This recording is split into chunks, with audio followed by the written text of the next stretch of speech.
C5 app download ചെയ്യൂ. കാണൂ മുഴുവൻ എപ്പിസോഡുകളും സൗജന്യമായി. പുറത്തേക്ക് ഇറങ്ങാനല്ലേ നിന്നോട് പറഞ്ഞത്? ഇല്ലെങ്കിൽ ഞാൻ പോലീസിനെ വിളിക്കും. നീ ഒരുത്തനെയും വിളിക്കൂല.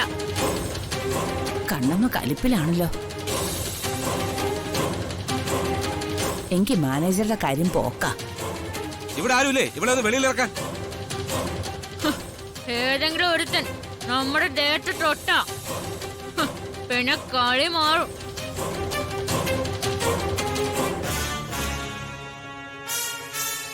ഇതൊരു ശല്യമായല്ലോ.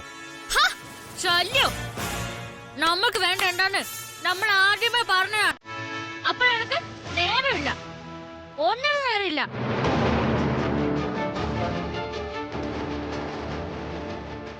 ഇല്ലാത്ത നേരം ഉണ്ടാക്കി തന്നിട്ടേ കണ്ണമ്മ ഇവിടുന്ന് എങ്ങോട്ടേലും പോവൂ. ഇവിടെ വരുന്ന ഓരോരുത്തരുടെ കാര്യങ്ങൾ നോക്കാനും അറിയാനും പരിഹാരം കാണാനൊക്കെയാ ഇവിടെ ഇരുത്തിയിരിക്കുന്നത്. അപ്പൊ നീ കുട്ടികൾ കളിക്കുന്നോ? നമ്മൾ ആരുടെ അടിമയാണോ? നമ്മൾക്കും ഉണ്ട് ആവശ്യങ്ങളും അത്യാവശ്യങ്ങളും.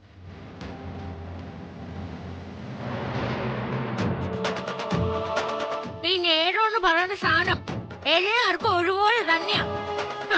നിന്റെ ആഫീസർ കളിയൊക്കെ അങ്ങ് വെച്ചിട്ട് മര്യാദക്ക് ഇടപെട്ടോളണം. ഇല്ലെങ്കിൽ നിന്റെ ഈ കിടുത്താപ്പുകളൊക്കെ ഇട്ട് കാട്ടിലെറിയ നമ്മള്. വിരട്ടലും കണ്ണുരുട്ടലും കണ്ട് പേടിക്കുന്നവരുണ്ടാവും. അവരുടെ കൂട്ടത്തില് നീ കണ്ണമ്മ പെടുത്തരുത്.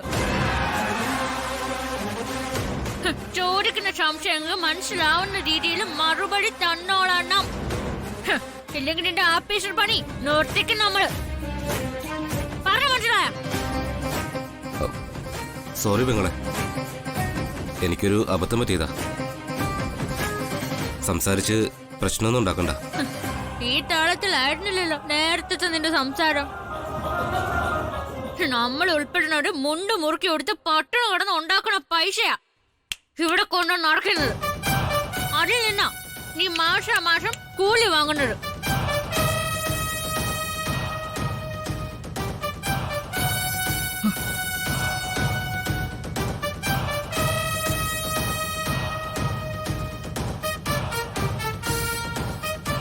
നീ നേരത്തെ ഇടി കൂടെ പറയണ കേട്ട് ഇവിടെ എല്ലാം കിട്ടുന്നൊക്കെ.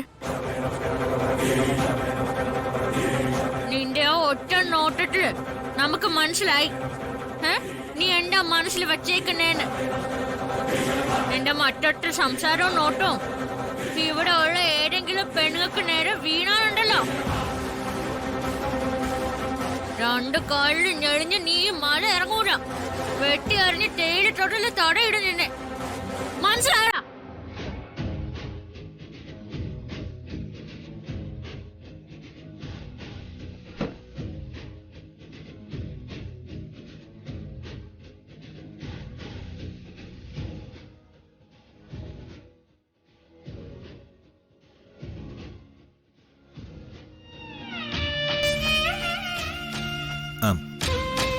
രവി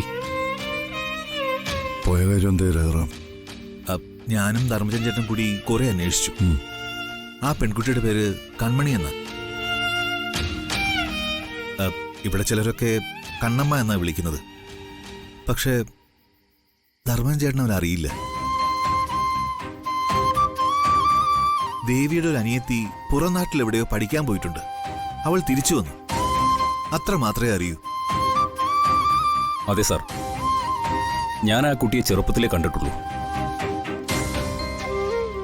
കുറച്ച് താഴെ സി ബ്ലോക്കിൽ അവർ താമസിക്കുന്നത്.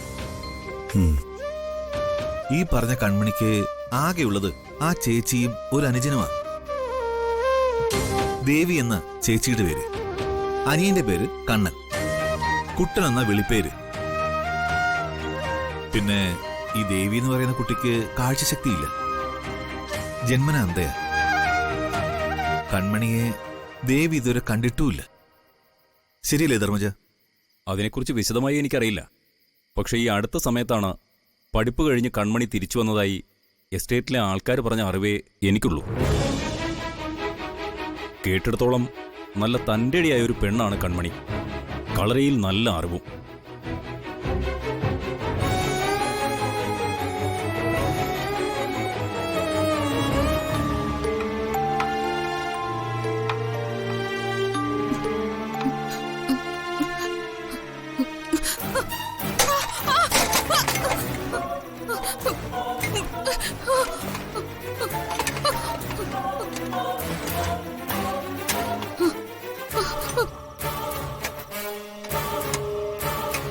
ചേച്ചിയോട് നമ്മൾ പറഞ്ഞിട്ടില്ലേ എന്നിട്ട് നടക്കരുത് രാത്രിയിൽ നിന്ന്? എങ്ങോട്ടെങ്കിലും പോണെങ്കി നമ്മളെ വിളിച്ചാ പോരായിരുന്നോ? അത് ഞാൻ മുറ്റത്തേക്ക് ഇറങ്ങിയപ്പോ ഇപ്പൊ ഈ പാതിരാത്രി മുറ്റത്തിറങ്ങിട്ട് എന്ത് ചെയ്യാനാ? ആ റേഡിയോ വെച്ച് പാട്ട് വല്ലതും കേട്ടാ പോരെ? നീ പറഞ്ഞത് ശരിയാ. മുറ്റത്തേക്ക് ഇറങ്ങിയിട്ടിപ്പോ എന്താ വിശേഷം? കേൾവി മാത്രല്ലേ ഉള്ളൂ. രാവേതാ പകലേതാ എന്നൊന്നും അറിയില്ലല്ലോ.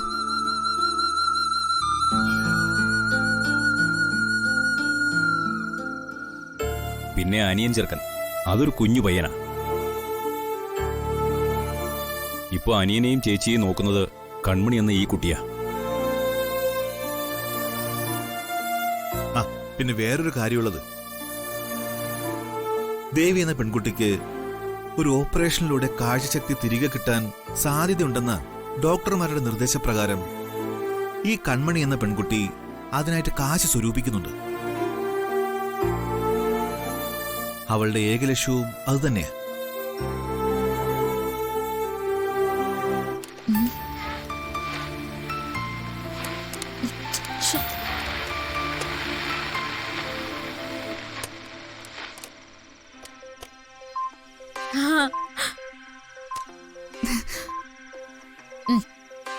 ചേച്ചി പെണ്ണ് പാട്ട് കേട്ടിരിക്കുമ്പോ ഞാൻ കഞ്ഞിയും കറിയും ഉണ്ടാക്കും.